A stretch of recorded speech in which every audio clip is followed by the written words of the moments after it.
आफ्नो लागि आफै गर्नु त मोबाइल ल चल न मोबाइल चल ल आज त धेरै थाक्यो अफिसमा काम गर्दा गर्दा गर्दा पनि ए बुढी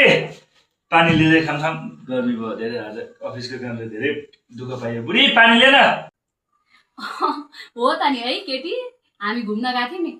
ए फ्रिजमै छ त हौ पानी झिकेर खानु न तपाईँको हात खुट्टा छ नि त हौ म यहाँ फोनमा बोल्दैछु यहाँ साथीसँग कति वर्षमा तेरा भिनाजु नि पानी माग्छन् त्यति झिकेर पनि खान सक्दैनन् कस्ता छन् भने नि के गर्नु आजकलको आइमाईहरू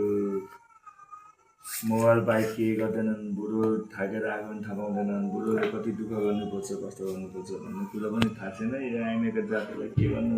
आफै झिकेर खानुपर्ने कस्तो जिन्दगी आइपुग्यो छ्यात्तरिका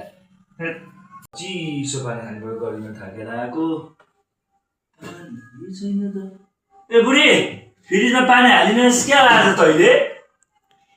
अब मलाई के थाहा त फ्रिजमा पानी खानु फ्रिजको पानी खाने हो भने त अफिस जानुभन्दा अगाडि हालेर जाँदा हुन्थ्यो त हात खुट्टा त थिए त मेरै बाटो त हेर्नु पर्दैन थियो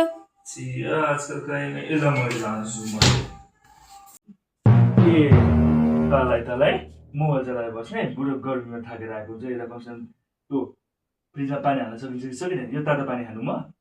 अनि आफूले पनि त हालेर जान सक्नुहुन्थ्यो नि त हात खुट्टा त भगवानले दिइराख्यो त ए यसको मतलब के अब म अफिस जान अगाडि पानी हालेर जानु पर्दैन नि त्यही लागि आफ्नो लागि आफै गर्नु त मोबाइल ल चल न मोबाइल